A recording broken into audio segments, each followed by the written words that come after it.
Welcome back, everybody. This is Todd Sylvester with the Todd Sylvester Inspires Belief Cast. Thank you once again for joining us.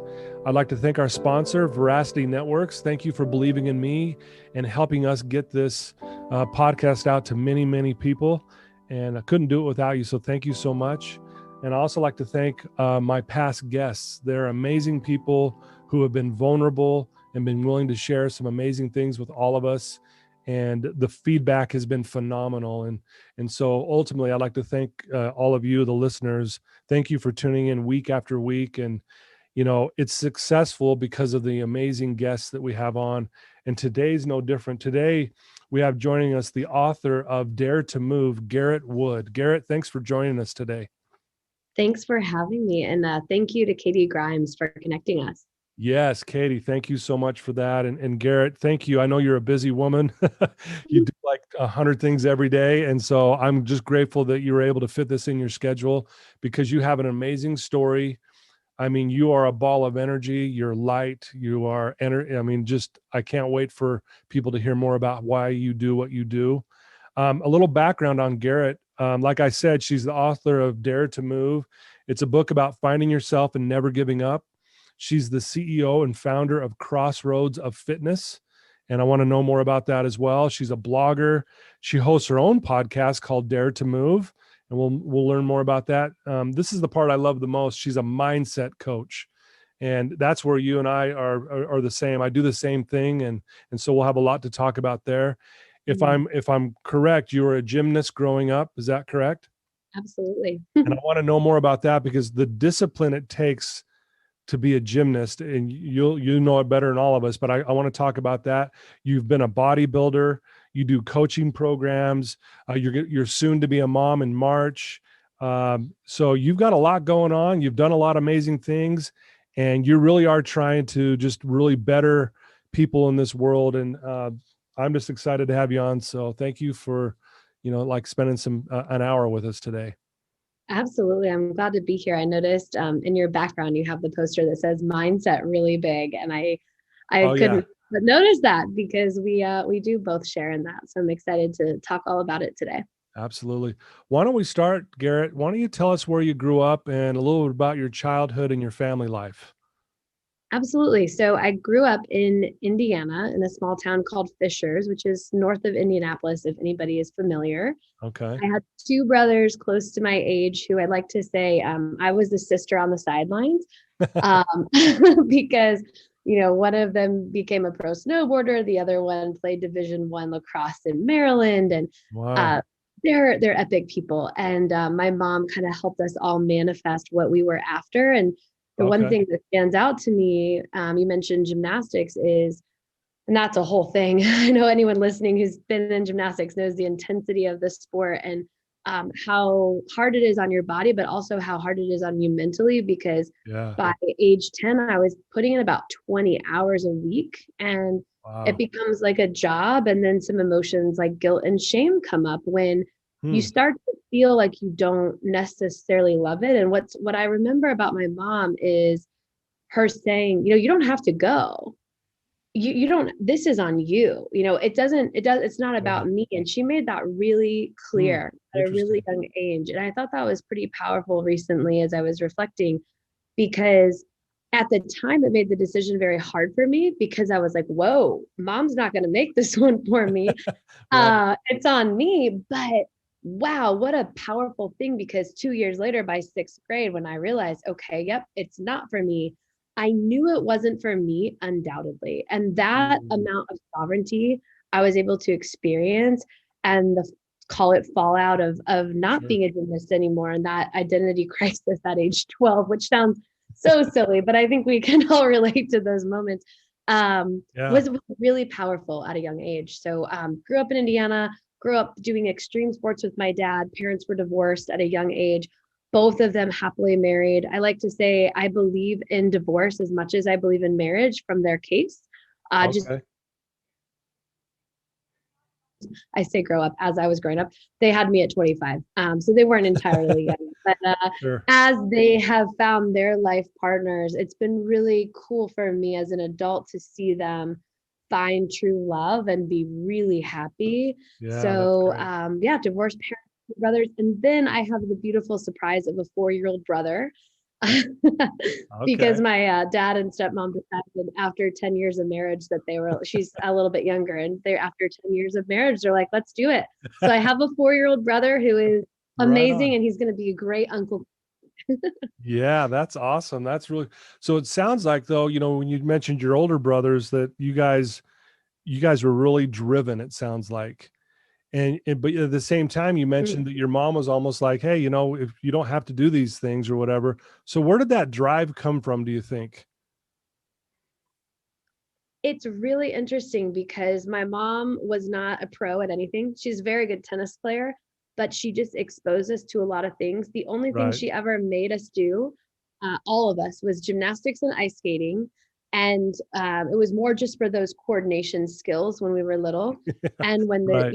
I don't know if anyone listening has this experience, but a lot of those sports want to swoop you up when you're young and Yeah. make you go all in. And so that conversation, as my dad was in the military, so he was always kind of far away. She had to like really pretty much ask her 4-year-old, aka me, like, do you really want to do this? Because this is a big commitment. And Yeah. so I think it was just having those conversations of what do you want really young that Yeah. allowed us to discern what is aligned and what's not. And the only thing she actually forced me to do ever was take tennis lessons because she had to teach them and she didn't have a babysitter.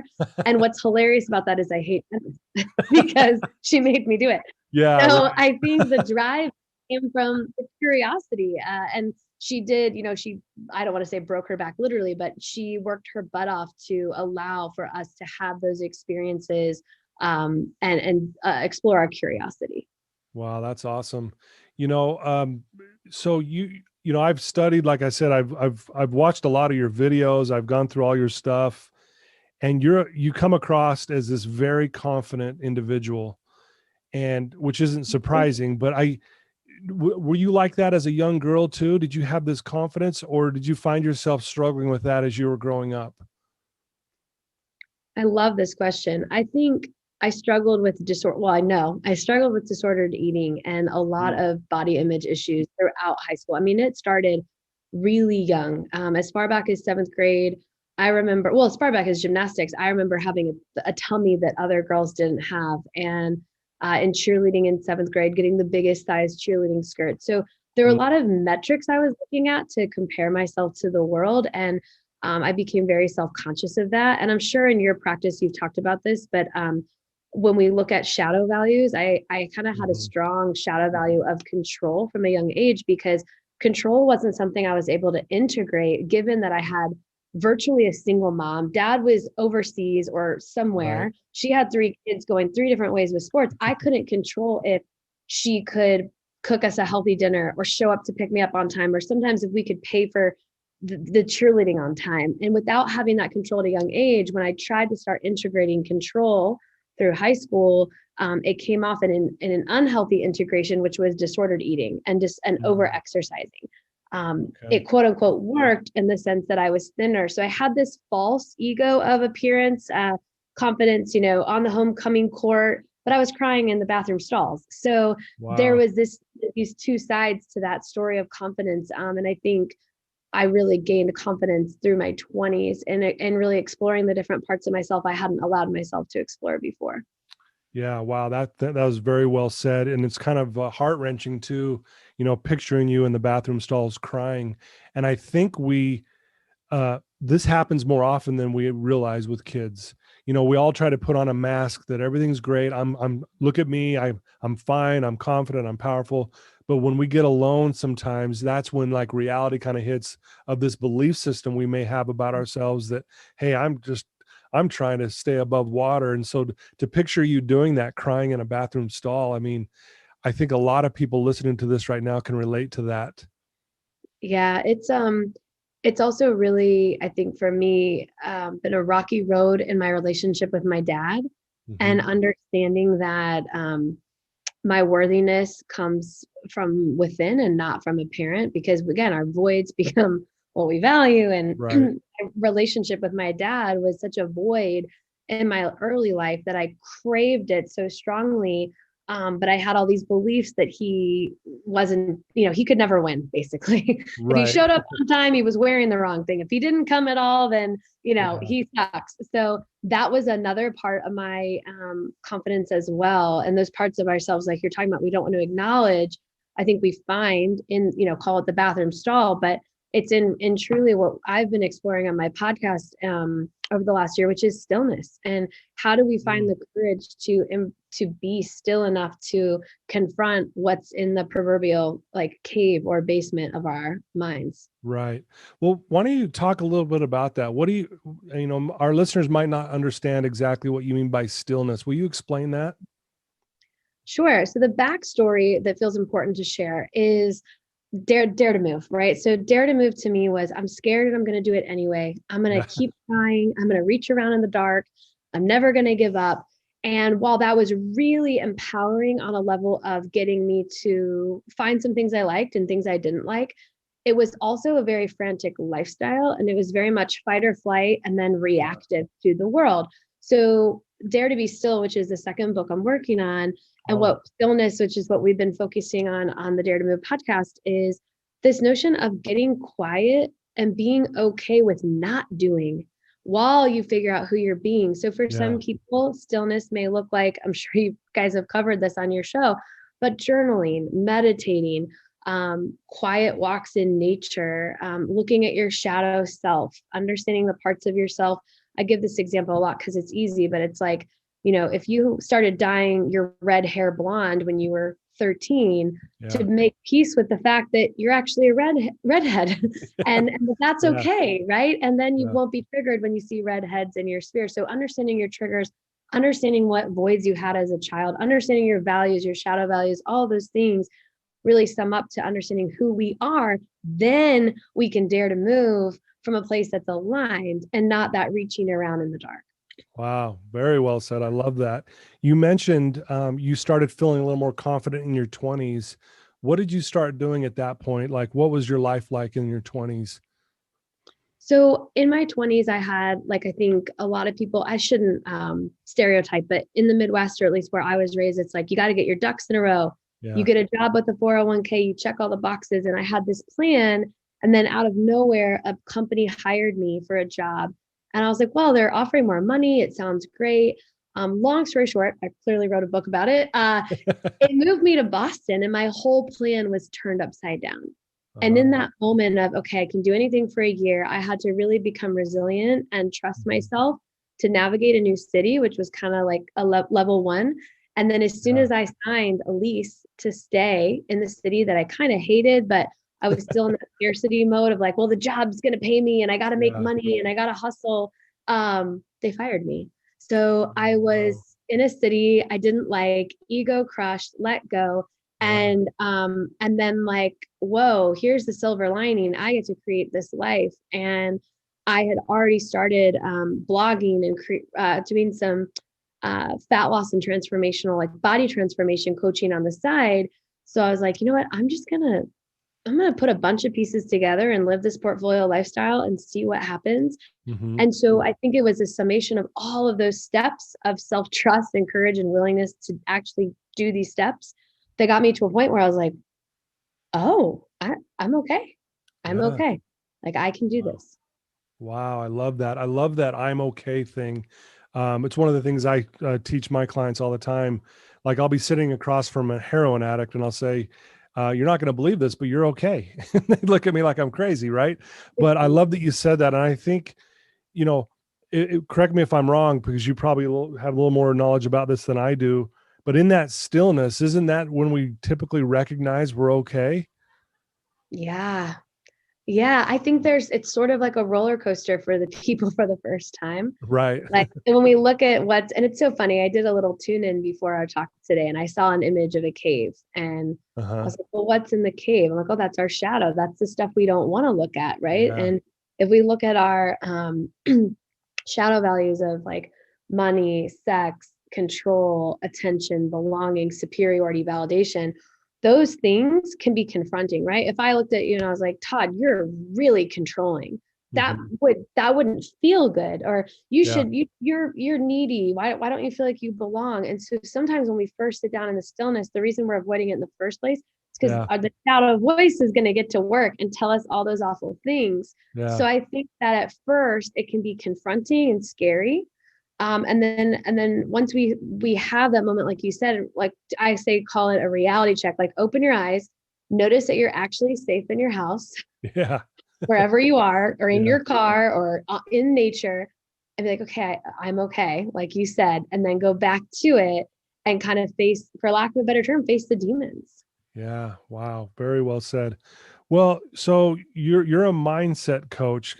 Describe that, and then how did that come about? Because here you are, you move to a new place, you get fired.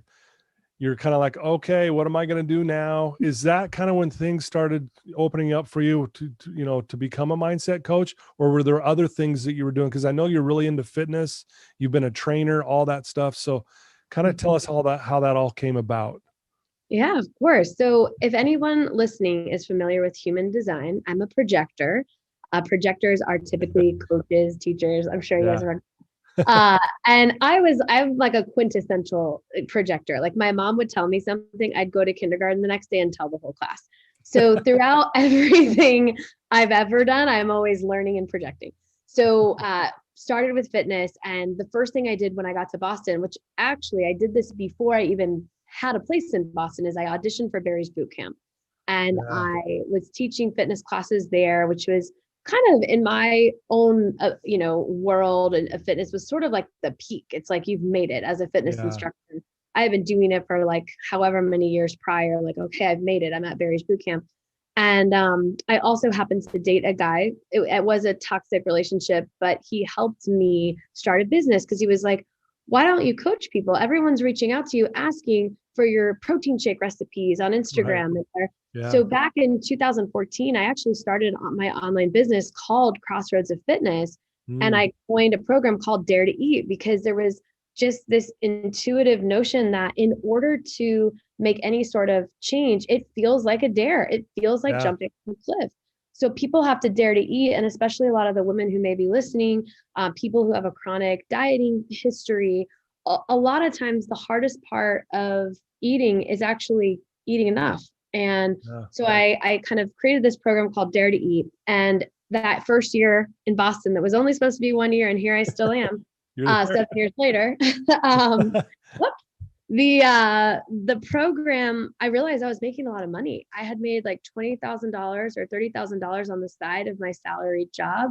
Wow. And it was a lot of holding people accountable, being present, asking questions, and helping them get the results they wanted. So I use my kind of like safety net of this savings from my business that I didn't really mean to create a business.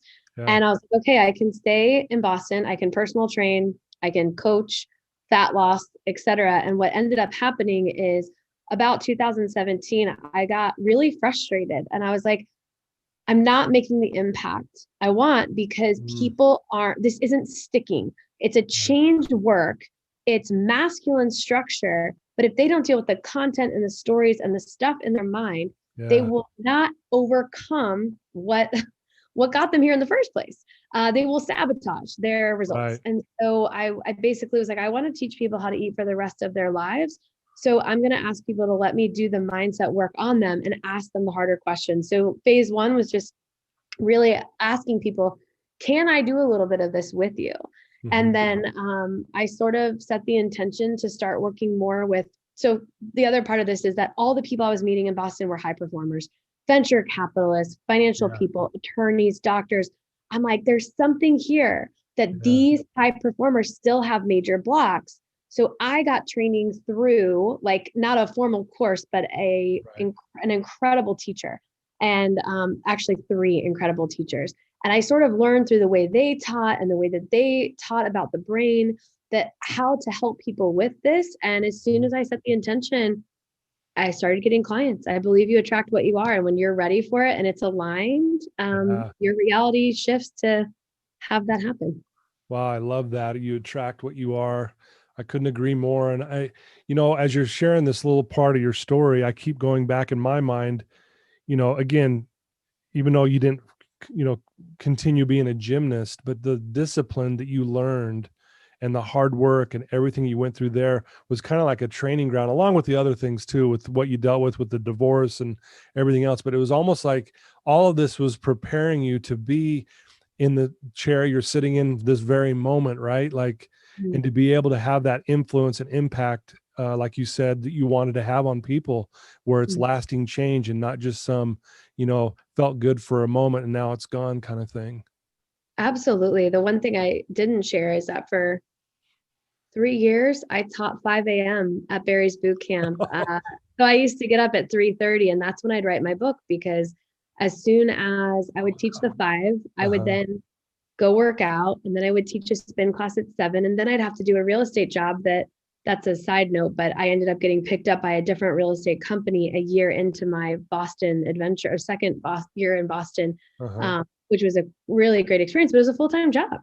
And so it was like, there's all these steps. And I think, to your point, I'm sure what you teach a lot of is your mind's a really powerful thing. And there were moments where I was like, I can't do this. I'm exhausted. This sucks. But then I'd be like, there's about to be 30 people walking through that door who need me. Yeah. And they may hold the key for my future. I had this instinct that there was someone that was going to come through that door at Barry's Bootcamp that held a key for my future. And I kid you not when I say this, I met my fiance through Barry's Bootcamp, a client. I got all my clients for my business from Barry's. And to this day, I get people that reach out like, oh, I know you from this person who knew you from Barry. So you're always in the right place at the right time, as long as you're being your most authentic self. I really believe that. Dang, that's incredible. And this, for people who don't know what Barry's Bootcamp is, I didn't know what it was, to be honest with you. So I looked it up and watched a few of the videos. Boy, that is an intense class. That's not for the faint in heart. You got to go in there and be ready to rock and roll, right? Oh yeah. It's like one of those beast mode situations. But what's cool about that company is they've been around since 98. They were group fitnessing before a lot of people, before boutique fitness was a trend, and really renowned in their work. They're global, they're all over the world, and they have really good values and ethics. So I'm very proud of that company. No, that's awesome. Yeah, incredible stuff, Garrett.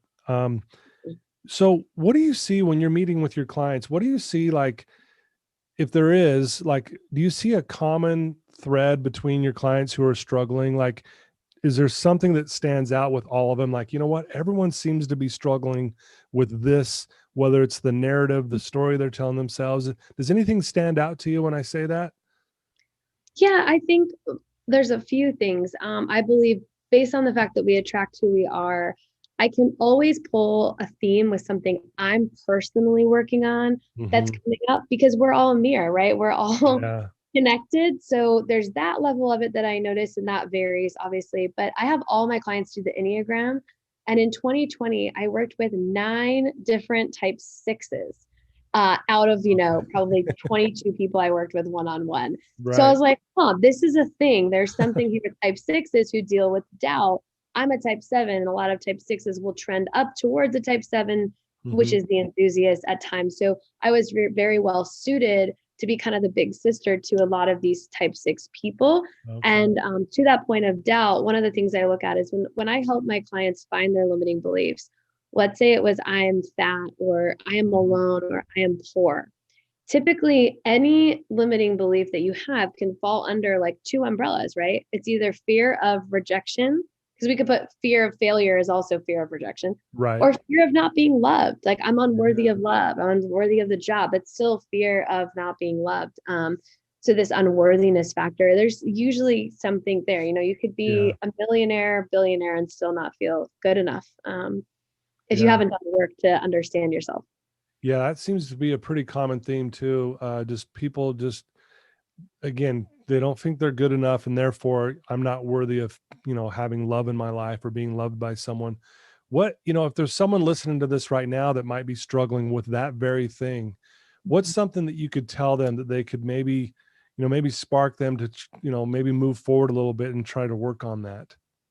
Yeah, I think the first thing is figuring out which area of your life it's showing up in the most consciously.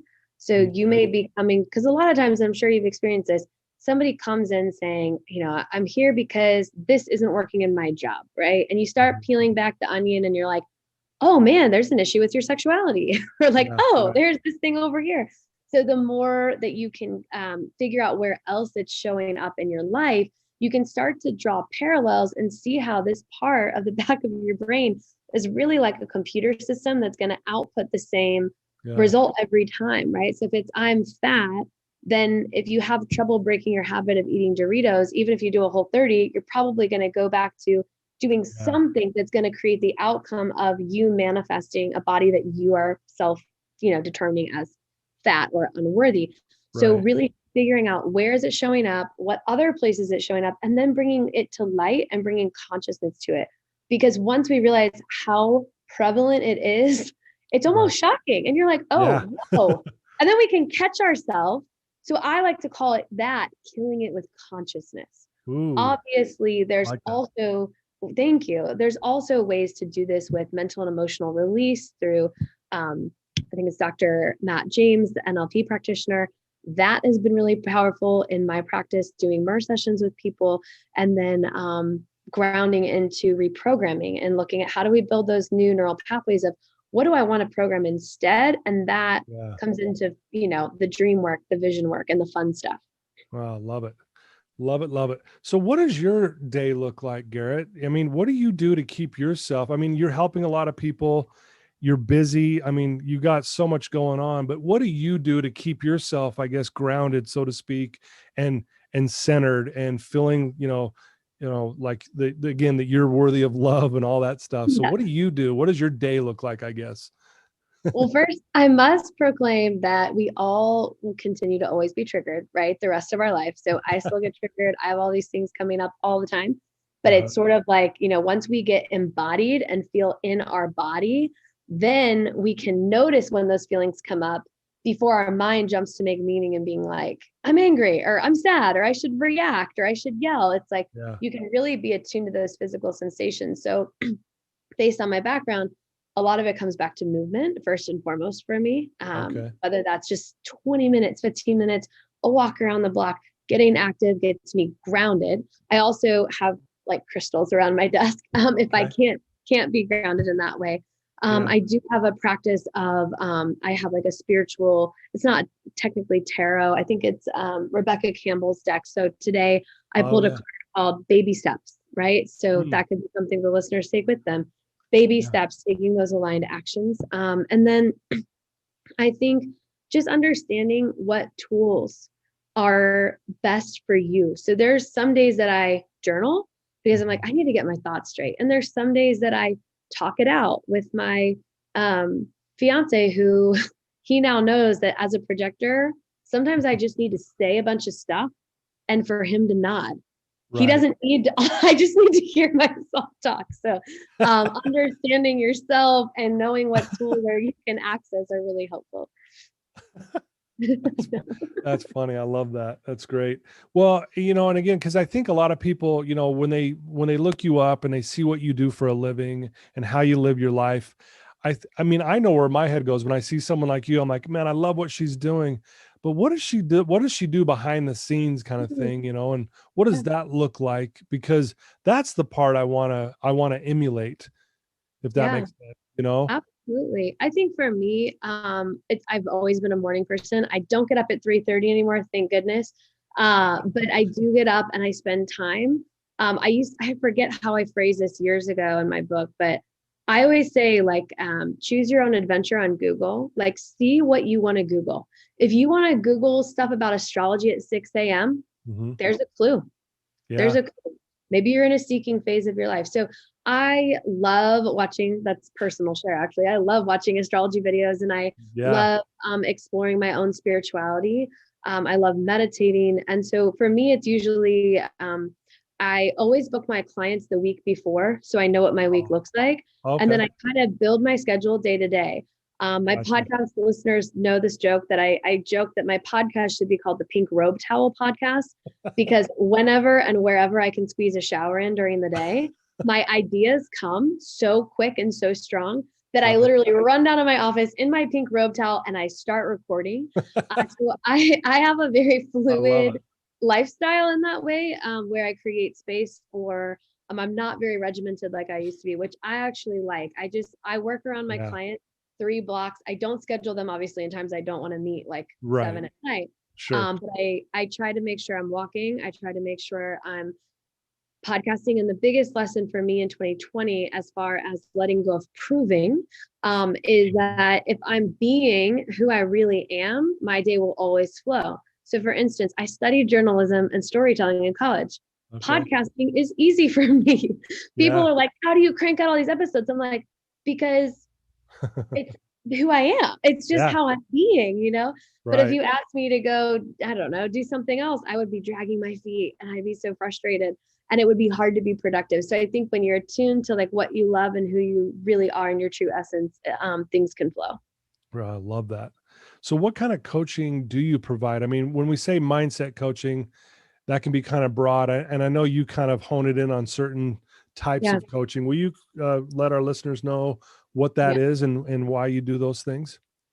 Absolutely. So if we look at the roots of my coaching career in fat loss and physical body transformation, I definitely will never abandon that. That still exists. If somebody wants to transform the way they look, I will absolutely give them the tools to do that. However, I make sure that they opt into allowing me to do the one-on-one mindset coaching or a solo guided online course I created for them to do it on their own while working on the fat loss component. So body and food relationship is how I do mindset coaching in one silo. The other silo is more career and business focus. And that's sort of split between 30% executives, like we're either running their own company that has a team or being a C-level employee, or solopreneurs. I've had, and I joke, I was saying this earlier today with a client, I'm going to post about it tonight, that I've done spiritual niching, which means whatever you are, you attract, right? So I started attracting a lot of solopreneurs and helping them understand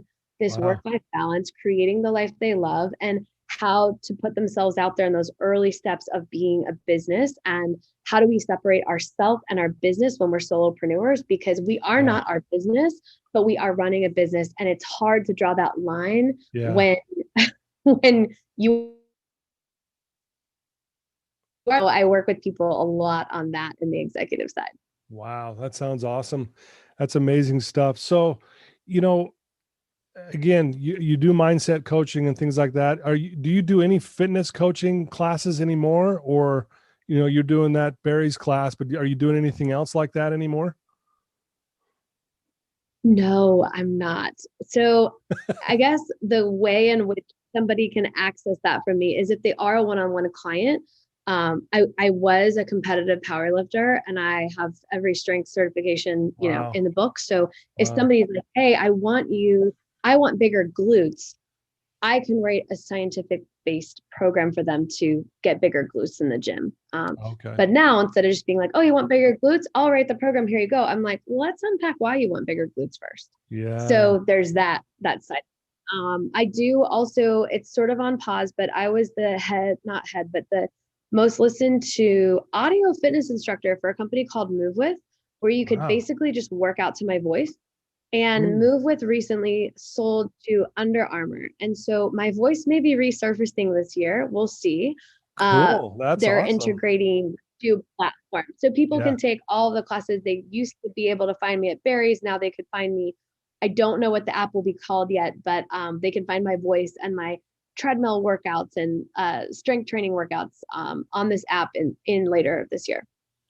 Well, that says a lot. That's quite the honor to be in that position, really. You know, because again, your energy, your passion. Fun. Yeah, I bet. That's awesome. The power of voice is, as you know, the power of voice is, it's insane. It's amazing. Well, I'm going to ask you a little tougher question right now. How do you answer this? What is your why? Oh, that is such a hard question. My why is I want people to believe in themselves. I want people to know and believe that what they want to achieve or the way they want their life to look is absolutely possible. And I think I flirted with the idea for a long time, right? I flirted with starting a business. Maybe it'll work. I don't know. I accidentally made money or maybe this guy will be Prince Charming and maybe I'll write a book. And I guess the book's the greatest example. I didn't believe I was worthy of a publishing deal.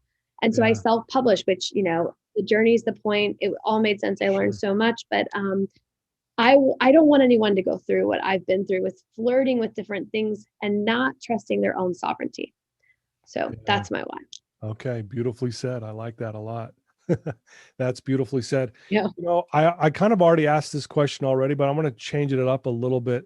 If there's someone listening to your voice right now who is in a really dark place, they are, with COVID and everything that this country and this world has been going through for the last year, there's a lot of people, and you probably know this too with your clients, a lot of people struggling with anxiety and depression, and, suicide rates are off the chart, unfortunately. But if there's someone listening to your voice right now, Garrett, who is in that position where they just feel, on some sense hopeless, what could you tell them right now to maybe help them come out of that a little bit?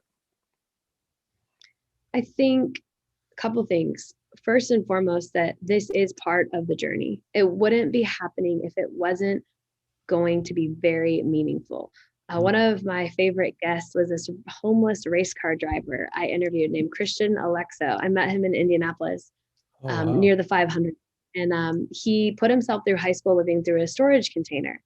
And he kept saying, the universe owes you. The universe owes you. This part of my journey counts and it matters. And that always stuck with me because I can look back, and we all can do this, right? We can look at a hard thing and then look at what came out of that on the other side. So a lot of people who talk about spiritual awakening, for instance, say it starts with a dark night of the soul.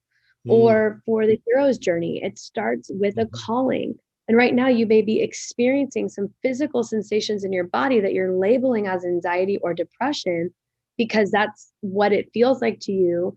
And that is your dark night of the soul that is to be alchemized for your own true, highest potential. And so one of the biggest things that helped me in my journey recently, actually, was letting go of labels, right? I always said, I'm an asthmatic. I've been an asthmatic my whole life. I've been hospitalized all these times. My brain had all this data for why I was an asthmatic. And my relationship with my asthma even changed by saying, I experience asthmatic symptoms sometimes. And what's really interesting, and I learned this also last year, a lot came through last year with the stillness work, is that, there's two things about physical sensations. Our mind has patterns in our brain, like a dog. I don't know if anyone has a dog, notices in the summer, their grass is worn down because the dog always follows the same path, right? They do not stray from the path. Our brain's the same way. And so I was somebody who would get those butterfly type feelings. And as I would describe it, my mom would say, oh, that's your adrenaline. That's so exciting. You've got a big meet today. Whereas if she had said, oh, you must be really anxious and nervous, I would have learned to label those raw sensations differently. And when we can go into our body and figure out where are these raw sensations, this is all, one of my biggest learnings from my teacher. I'll give her a shout out, Alexandra Joy Smith. Nice. Where are those sensations? Are they near your root chakra? Are they near your heart chakra? And how are you labeling them? Because butterflies on a first date can also feel the exact same way if you boil it down to nerves before a big presentation. And interestingly enough, in my experience, heartbreak and that burn in your heart when you're going through heartbreak feels the exact same way when you are feeling intense love for someone. And that one hit me hard because I felt heartbreak at 5 years old when my dad had to go serve in the Air Force in Korea. And I know that feeling because I felt it again, like a lot of your listeners probably have during breakups or not getting the job or feeling like I failed, right? We know what heartbreak is, right? And then last summer, my teacher held this spiritual meeting between my mom and I and my unborn baby. And we had to do eye gazing. And I'm holding my mom's hands and we're gazing in each other's eyes. And I'm tearing up with this just overwhelming love for her. And in that moment, my heart was on fire. And I had to pause. I was like, this is what it felt like with heartbreak too. Wow. And guess what? It's the same raw sensations. It's just how we label it and how we make meaning of it. So if anyone listening is going through something really, really hard, understanding that you can alchemize those raw sensations through breath work. You can move through them, and the story you create is the story you make is the reality you create, can be really helpful. Like my heartbreak is opening my heart so I can be there for someone else, or this burning sensation might actually be, I could label it heartbreak, but maybe it's just the love that I still feel for this person and not knowing where to put it. Where can you put it? Right. And asking yourself these questions. So again, just going into your body and listening to your body versus staying stuck in your mind and trying to make meaning of it. Your body has a lot of insight for you. Yeah, great. I'm glad you said that. And I'm sure if someone who's struggling listening to this right now, that's what they needed to hear. That was really well said. You know, I know that, I've heard, and I even teach at times with my clients that, they'll say they're nervous. And I say, well, you could actually start saying you're excited because it's the same biological response. You're just changing the meaning. Yeah. And it's exactly what you just said, but I've never heard it said like you just said it about heartbreak and love and how it can feel the same way. And that was powerful. That hit me hard when you said that. I was like, man. But as you're saying it, I'm like, it's ringing true to me when you say that. So I know people listen to this will be like, wow, I needed to hear that. So thank you. Thank you. It was a big learning for me last year. Awesome. Well, if there's people out there that want to reach out to you and ask you a question, or they want to find out, I know you got some programs and maybe a training coming up that I want you to mention. What's the best way for them to do that? So on Instagram at Garrett, and then the letter N for Nicole and Wood. So Garrett N Wood. You can DM me anytime. I'm really quick to respond. I love connecting with people on Instagram. And then on my podcast, if people are interested in getting a taste of my teachings or diving in deeper on some of the stillness stuff, I have a ton of solo casts. I have a ton of interviews with really wise people, just like you, have all this great insight for people to explore. Yeah. So the Dare to Move podcast. And then my website is garrettnicolewood.com, and they can fill out a form. I give free clarity consults, especially if someone's never had a coach and they're like, well, I don't know if I want to buy one or invest in one because I've never experienced this. So I do that. And then I am launching, well, it's live now if someone wants to do it on their own. It's called the Dare to Eat 2.0 Life Coaching for Food program. Okay. It is designed to help you heal your body relationship and your food relationship. So the idea is to get off the, stop using the bandwagon, so to speak, and really get onto your forever path with food. And I can send you links if you want to share that with people. But they could probably Google Dare to Eat Life Coaching for Food and find it.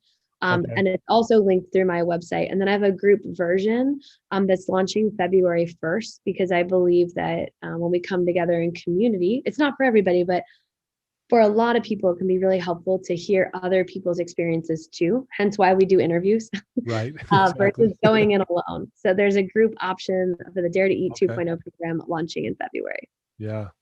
Well, like I said, listener, I told you this is a busy woman, man. She's doing a lot, and she's amazing. And Garrett, I want to thank you for taking time today to share a portion of your life with us. I've felt inspired by your words today, and I know our listeners will as well. And I don't know how, thank you, just not enough. I really wish that you can know in your heart how much I appreciate you. And I'm so grateful that I got to meet you. And I just want you to know that I cherish that, honestly, even though we just barely met kind of thing, but I really do. And I love what you're doing. Thank you. I received that. And I think it's important for your listeners to feel, if they aren't noticing, how heart-centered you are as a person and as a host. I don't think everybody has that quality. So thank you for that. Yeah, thank you. Well, okay. Well, thank you for your time today, Garrett. And listeners, thank you for spending more time with me again today. Please reach out to Garrett, check her out, check out her coaching platforms and the things that she's doing. You'll love it. And especially if you're struggling or trying to find, your way out of that maybe rut you find yourself in, she would be a fantastic person to help you get through that. And so please reach out to her. And I want my listeners to know that I love you, and you guys have been so loyal, and it just keeps growing. I can't believe where we're at. Again, the universe is paying us, I guess, right? And and we get amazing people like Garrett on. And so please reach out to her. And again, once again, I love you guys. And Garrett, once again, thank you for your time. Best of luck with everything you're doing. And I'm here to support you any way that I can from all the way out here in Utah. So I'll do my best to keep doing that. I appreciate that. Thank you. All right. Okay, there you go, guys. Until next time.